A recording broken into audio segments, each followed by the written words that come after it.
EPAWA meteorologist Bobby Martins here with your outlook for January 24th, 2023. It is Tuesday, and the Tuesday video forecast is proudly sponsored by J. Evans Property Services, serving York, Lancaster, Chester, Berks, Lebanon, and southern Dauphin counties in Pennsylvania and also northern Maryland. J. Evans Property Services is a family-owned business that offers quality work at competitive prices and features premium landscaping design, sod install, drainage solutions, as well as residential and commercial complete property maintenance. They are offering 15% off any trimming or tree work and also have a price match guarantee on all landscaping, deck, and fencing project contracts when they give a quote for the upcoming 2023 season, now through the end of February. You can reach out to them at the phone number above me here in the video or schedule an estimate through their website, Landscaping Contractors, LancasterPA.com. They are J. Evans Property Services, proud sponsors of the Tuesday video forecast. So we have an in-between day today, mix of clouds and sun, a little bit more clouds in the far north and northwestern areas of our coverage regions today, but otherwise the rest of us are partly cloudy.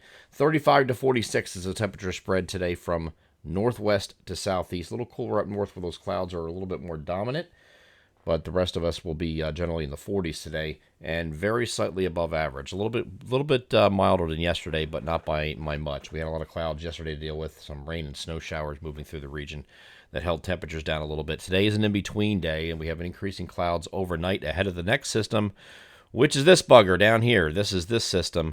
This is looking at later today, and it's all the way down here in the lower Mississippi Valley here at this point. Mississippi River Valley is going to be moving off to the north and east through the Tennessee Valley and eventually into the Ohio Valley.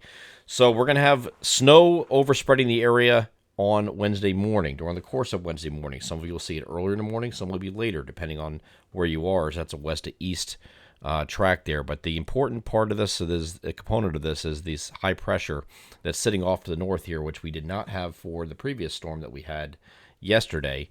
And this is going to give you a funnel in some cold air and give you a cold air source for at least the initial part of the storm. So we talk about a front-end thump of snow. It is not just a colorful term that I'm trying to use here. The thump of snow refers to some intense frontogenesis, which is an added lift mechanism that gets some heavier rates when the precipitation is still snow. So you get a thump of snow on the front end, several inches of snow on the front end, and then it goes over to rain. This is going to change over to rain. There's no two ways about it. As this low pressure continues to cut, and it's going to head up in this general direction like this, whenever you have a system going west to the region like that, that brings in warm air from the southeast, and that's going to give us a warm air advection situation. That's going to change it over to sleet, and then eventually we'll change over to rain before it ends. There is an opportunity. The very far northern areas or highest elevations up here do not change over to rain. It might just go over to sleet and then freezing rain and then just stop. Okay, so there's an opportunity for that. But the rest of us are going to start off here as snow, as you can see here, and you get some intense banding on as this moves in here with some heavier snow rates. And this is going to move across the area, and as low pressure again moves off toward northwest, it's going to draw in some of this warm air from the south, and it's going to change this over from snow to sleet to freezing rain and then rain. You can see not really too much in the way of freezing rain, but mostly snow to sleet to rain is for most of us. But you can see that by the discoloration here. We get in these yellows and even some pinks there as we move forward in time. But this won't be until we get later in the day. So it's going to start off as snow and last for much of the day until we change over before this ends on either side of midnight. Okay, and it's going to pull out of here, and then it gets colder again behind this. So Thursday is going to be a mostly cloudy day and breezy day, with perhaps a few flurries in a few spots here as this system pulls away. I think it's going to be even windier than what we saw yesterday. Yesterday, they get breezy in the evening, and it wasn't too bad. But once we get into Thursday, I think you're going to have a bigger cold air advection push with this cold air coming in here.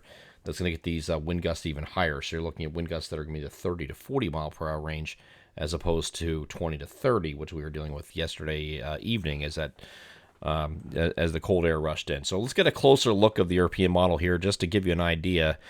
This is looking at 7 o'clock in the morning. As you move to 10, you see the snow overspreading the area, and this will be solidly snow across much of the interior, and you might even start as snow down here by the I-95 corridor. It's going to be very close, And our map is actually indicating that there could be a coating as you get down to the I-95 corridor. As you go further northwest of it, it just goes up incrementally, okay? So you have a coating to an inch range, then you have a 1 to 2, 2 to 4. I'll show you the map in a second.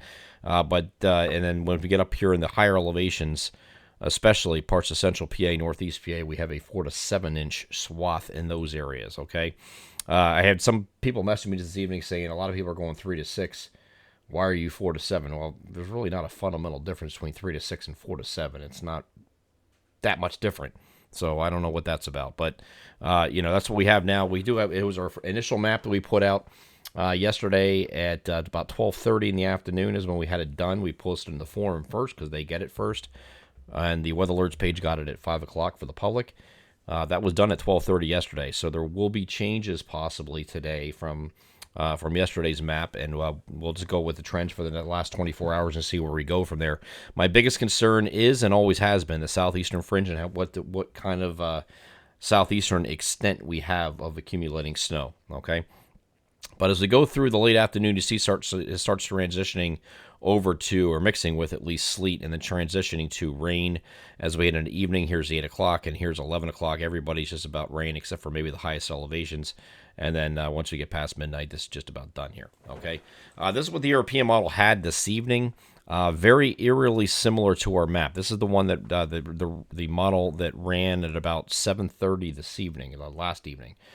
And it's very similar to math we put out at about 12:30. So right now, I wouldn't be making any wholesale changes to the map based on this. This looks pretty close to what we have. And I do have that here somewhere. Give me a second. I'll give you the map, which is right here. That is our snow map that we have. So this pink area is just like a coating or so, and that's right near the I-95 corridor.